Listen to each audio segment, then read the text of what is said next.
Tell you what, the weather is turned awfully cold. And we've made, I would like to say we've made some new friends on the YouTube. Just a quick note. If you love coffee, be sure to check out Blackout Coffee Company and Coffee Brand Coffee. Links in the description.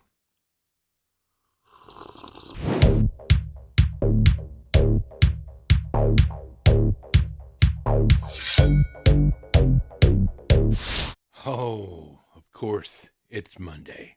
The weekend is out the door. The work week, here we are. It started fresh. Uh,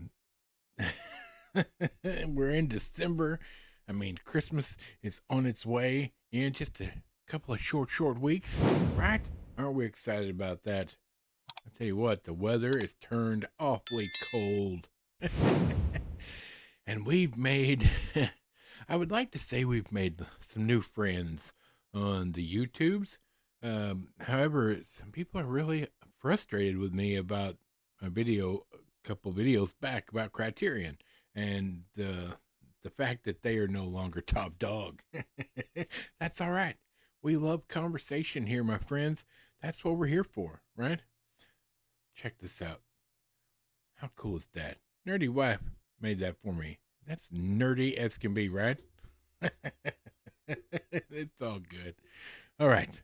Today we are talking about Korean cinema, some martial arts, some sword play, if you will, and just slaughter whatnots. Let's look at it. Night of the Assassin, 2023, hour and 41 minutes. Perfect length of time for a good movie. Follows Joseon's greatest assassin during his journey on his deadly last mission. Oh, try a little bit. Internet Movie Database, maybe just a little. Directed by jeong-deok, written by him as well. I'm not trying to say that again. Starring Lee mun-sik and Kim Byung-chun, Lee Hyun-go. Hopefully I got all those right. Otherwise, I'm sorry. It has a really low rating theoretically, like five stars out of 10. That's ridiculous. This is lots of fun. All right. Look, I had never heard of this before. I just was searching around and found it, and I'm glad I did. This was a super fun watch. Like in a weird way, right? Like it's not a bad movie. It's a fantastic movie, but it's got moments in it. Like it starts out super serious. First off, that synopsis is stupid and doesn't make any sense. So ignore that synopsis. Just watch this movie. Trust me. I'll tell you. I'll give you a quick, brief synopsis in a second.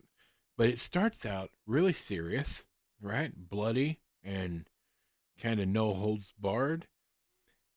But then every so often, it has full moments of what I can only say is moments of comedy that are just randomly strewn about. Like comedy just came in and took their clothes off and tossed them around the house in a serious movie, right? And it worked great. It was just what you needed. You had these heavy moments, and then throughout, and then because it's you're dealing with some heavy stuff, and then you get these kind of goofy, funny moments. Like I think were probably unintentional for the most part, but they came across funny to me. I was I was trying to work hard not to laugh out loud at some of the things that was going on. And then it goes back to serious and really heavy, and the climax is completely not funny. It's serious and it's sad and it's just crazy. If there was any like the fight scenes were great. The whole point of this movie, the story behind it, the journey that this guy's taking, he's definitely an anti-hero. It's a morality tale maybe, like where he's decided to do something more that because of his morals, even though he's not a good guy, not even close, right? So basically, he's an assassin, right? He's the best assassin, the greatest assassin in this area. And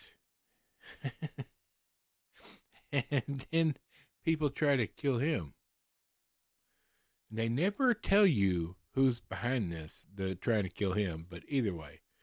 And so he takes off. He like disappears, right? But on top of that, he's sick. He finds out that he's got a like one of his blood vessels is clogged and it's causing heart problems. So he can no longer do martial arts. And his job requires martial arts, right? So he's got to take it easy. He can't be uh, doing anything with his girlfriend if he gets one because that's too much extracurricular activities. It's too hard for his heart. And that's so he's hiding out just a nobody in this town, and the bad guys there make a mistake. And so he has to make a choice because if he does what he's good at and he takes out the bad guys, it can literally kill him. Literally. And it's just in the world, in the box they've built this in, it's really well done. It's shot really well, with the exception of two places. During one big fight scene, there's like a GoPro angle that they use for a couple of minutes, and it's distracting. It took me right out of that fight.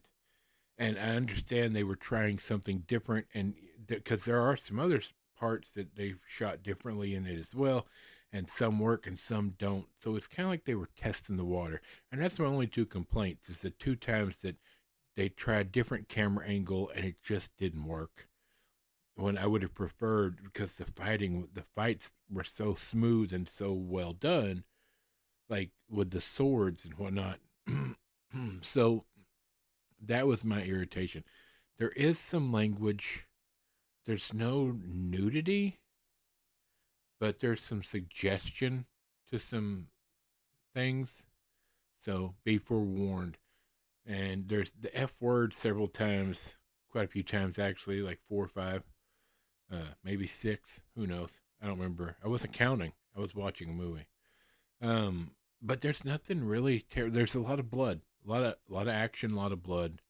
But there is also just as much just quiet, like honest scenes between this guy and other people, and the people he's attached himself to in this new place. And it keeps a nice even playing field with it. It's not too much action and not enough like story, and it's not too much story but not enough payoff. I think it melded together really well, and I thoroughly enjoyed it. It was a super fun watch. I would watch it again. It had some rewatchability. Um, it looks like just by the way they did it, maybe they were like it ends on a solid note, but there's also like the possibility that they could take this story further later, but it's not a cliffhanger. Like this story ends, but it looks like there could be more to the story that they could bring into it later, like with a sequel. So that was interesting. So I guess we'll see. But this is on Prime right now. You can watch it on Prime. And if you like action, if you like Asian cinema, if you like, you know, Korean fighting and the Korean, like, because Koreans do it differently than like Japan or China or what. It's like almost, there's some ninjas in this, but there's like almost some samurai like fighting in this, even though nobody's a samurai, right? Uh, it's just, and his sword is extremely unique. So there's that. All right. So check that out. Anyway, I thought it was great. I don't know why people don't like it. One person I saw in the comments, so Internet Movie Database was complaining about the soundtrack. And since I just watched this movie, I don't know what they were talking about. At no point was I like, I wish they'd shut that music up. And I'm an old half deaf guy, right? Like, I didn't notice anything weird about the soundtrack. And, okay, also, subtitled. It's not in English. So, sorry, not sorry. It's a great movie. All right, we're out of here. Wednesday's video will be much earlier in the day. I've had so much going on. It's just been all over the place. But it's all right. There you go. All right. For Michael, the microphone, Bob, squeaky chair in the back, and this big fat nerd, we will see you then.